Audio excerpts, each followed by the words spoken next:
കശ്മീരിൽ നാളുകളായി തുടരുന്ന ഭീകരാക്രമണങ്ങളുടെ പശ്ചാത്തലത്തിലാണ് ഇന്ത്യ അമേരിക്ക രാഷ്ട്രത്തലവന്മാർ വാഷിംഗ്ടണിൽ കൂടിക്കാഴ്ച നടത്തിയത്. കശ്മീരിൽ നടക്കുന്ന ഭീകരാക്രമണങ്ങൾക്ക് പിന്നിൽ ഹിസ്ബുൾ മുജാഹിദീൻ എന്ന ഭീകര സംഘടനയുടെ പങ്ക് വളരെ വലുതാണ്. കശ്മീർ താഴ്വരയെ ഇന്ത്യൻ സേനയുടെ ശ്മശാനമാക്കുമെന്ന് പ്രഖ്യാപിച്ച ആ സംഘടനയുടെ തലവൻ സയ്യിദ് സലാഹുദ്ദീനെ ആഗോള തീവ്രവാദിയായി അമേരിക്ക പ്രഖ്യാപിച്ചതിന്റെ പശ്ചാത്തലത്തിൽ പ്രധാനമന്ത്രി നരേന്ദ്രമോദിയും അമേരിക്കൻ പ്രസിഡന്റ് ഡൊണാൾഡ് ട്രംപും തമ്മിൽ നടന്ന നയതന്ത്ര ചർച്ചയ്ക്ക് ഏറെ പ്രാധാന്യമുണ്ട്.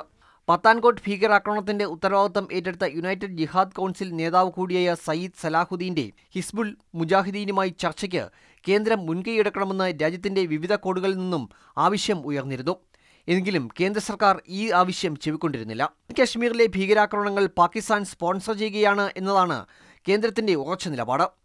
തങ്ങൾക്ക് പാകിസ്ഥാനിൽ നിന്നും സഹായം ലഭിക്കുന്നുണ്ട് എന്നും ആ സഹായം അവസാനിക്കുന്ന ദിവസം തന്നെ പാകിസ്ഥാനെ ശത്രുപക്ഷത്ത് നിർത്തുമെന്നും സയ്യിദ് സലാഹുദ്ദീൻ നേരത്തെ പ്രഖ്യാപിച്ചിരുന്നു.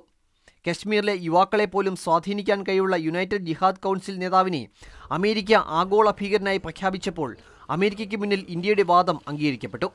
ഇത് അതിർത്തി കടന്നുള്ള ഭീകരവാദത്തെ എന്നും എതിർത്തിരുന്ന അമേരിക്കയും ഇന്ത്യയും തമ്മിലുള്ള നയതന്ത്ര ബന്ധം കൂടുതൽ മെച്ചപ്പെടുത്തും. ഒരു വിദേശ രാഷ്ട്രത്തലവന് വൈറ്റ് ഹൗസിലെ ബ്ലൂ റൂമിൽ ആദ്യമായി അത്താഴമൊരുക്കിയും മോദിയെ ട്രൂ ഫ്രണ്ടായി വിശേഷിപ്പിച്ചും ട്രംപ് അതിനുള്ള സൂചന നൽകുകയും ചെയ്തു. News desk, Mathrubhumi news.